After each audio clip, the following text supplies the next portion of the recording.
So what's up, you guys? Oklahoma City wins it 121 to 106. It was an excellent win, a well combined effort from everybody. Everybody pretty much contributed.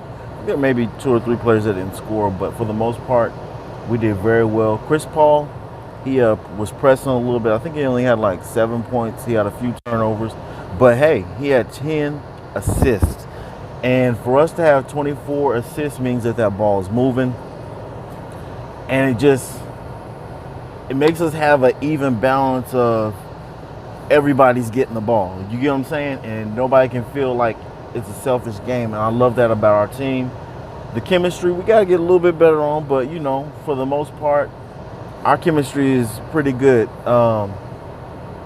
You can't say enough about Shai Gilgeous-Alexander. He's doing very well. These past 6 to 7 games, he's really been, he took a huge step forward. So, I'm going to really embrace that, and I'm going to keep on watching his game develop because he has even a higher ceiling, being able to speed the game up for him, being able to slow it down when he's in transition and actually driving. So I'm really happy that he's doing that. Bazley's doing well. He's doing better. His game has improved, specifically defense. The thing that I noticed about Bazley is he doesn't worry about confidence. It's like his mindset doesn't really focus on confidence. He just goes out there and he plays the game of basketball, and it kind of reminds me when I was a kid, in baseball, and being able to hit, and I'm not joking, I had a 900 batting average in 4th grade, 900 batting average. And I just played the game. Sometimes when you're a great or really good player or really great player, sometimes you don't think about confidence or how you're going to approach the game. You just go out there and play. And if you're great, you're great. If you're good, you're good. So that's how it reminds me of myself when I was little. So his game is going to increase. I'm not seeing much from Burton, man. It sucks, man, because I really like this guy. But there's not much that's coming out of it. What can you do? Diallo made a huge play last night. It seemed like after we had like a 17-point lead, Cleveland was coming closer, and they brought it down to a 10-point lead. So when they're inbounding, Diallo actually stole the ball, and he made a tremendous, huge dunk. He just slammed that ball down like it wasn't nothing. So I thought that was pretty interesting and neat. But yeah, man, this team came together. We had 52 bench points. If I make a mistake, was it 52 or 54? It was in the 50s. It's nothing compared to what Washington did last night. They had over 90 bench points. I'm going to repeat that again for you if you don't understand. 90 bench points. Technically, scoring like that, you should have at least 150 to 160 points, because usually top 3 starters would get, between 50 to 60 points. So that should technically been a 160-point game, but hey, it is what it is. But that's a lot of bench points. Over 90 bench points, Washington, that's crazy. But yeah, man, we had a lot of contributions, and unfortunately this game we have a little bit of a setback because a guy that's been instrumental in a lot of our wins last year and this year is Nerlens Noel. Why?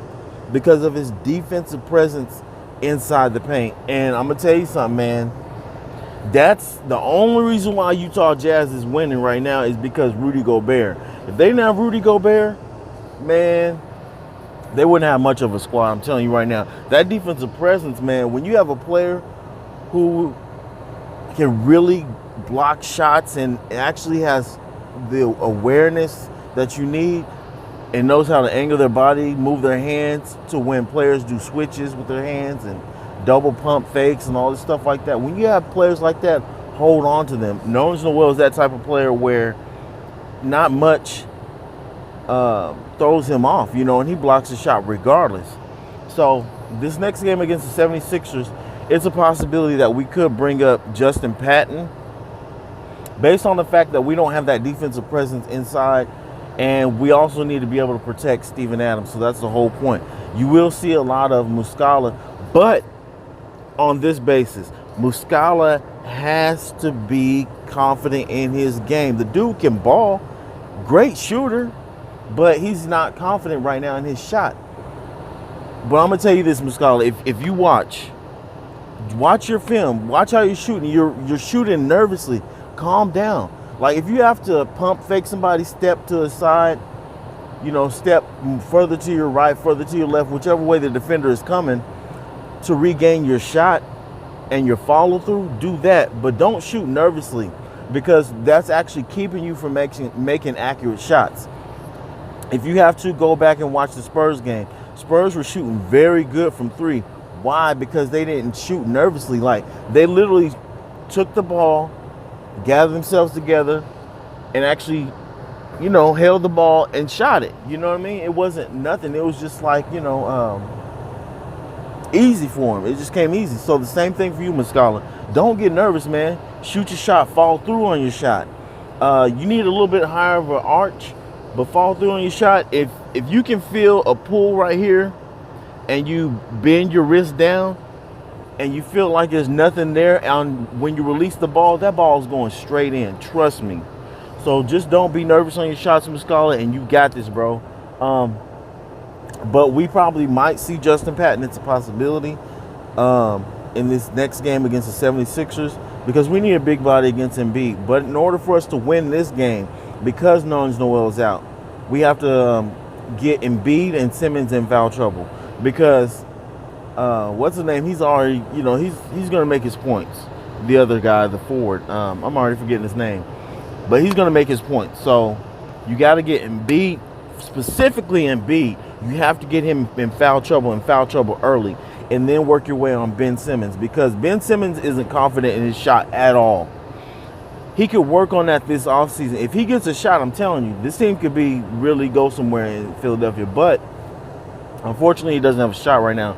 So teams will probably let him stand from outside and shoot it, or he'll have to force himself to drive. Teams can play a zone against them and actually beat them because they don't have a shot.